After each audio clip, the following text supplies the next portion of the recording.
We know that Marvel Studios is always looking about 10 to 12 years out in terms of plans and what they are planning. We found out that right around the time that they were doing Infinity War, that's when they started to settle on Kang and the Multiverse Saga. And now we're hearing that they've already locked in the next chapter post-multiverse, and that's going to be the Mutant Saga.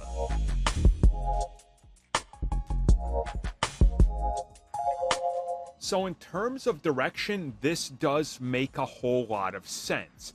They have been very apprehensive about introducing how the mutants exist in the MCU, and if they've existed for a while, and it's been a slow trickle of sort of Easter eggs and teases, and of course we established with Miss Marvel that she is now a mutant.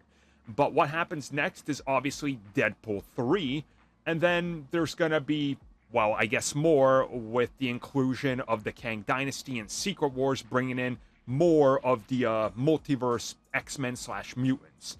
But according to all reports and insiders that were pretty spot on with the Kang Dynasty and Secret Wars being a thing, they're all now saying the actual next chapter will simply be the Mutant Saga. And this is going to consist of multiple phases and the introduction of a whole lot of mutants / X-Men brands.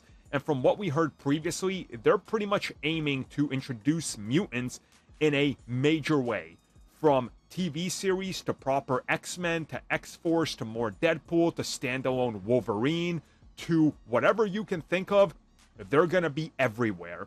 And this, in my opinion, makes a whole lot of sense because right now we've already sort of, I don't think exhausted is the proper term, but I'm just going to use it. Exhausted the big heavy hitters from the MCU. Captain America's out, at least Steve Rogers.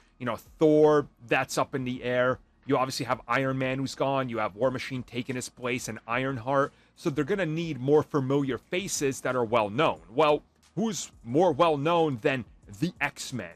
Magneto, Cyclops, Storm, New Mutants, Deadpool, right? All these names, X-Force. So it makes sense that you're going to base a whole saga around them and them arriving in the MCU. And in terms of viability, this can sustain the Marvel Cinematic Universe for another decade. And I think that's going to be their focus. And eventually they're going to run into like 30 years of continuity. And then you got to slowly reboot once it's all said and done. So this seems like the only real logical solution.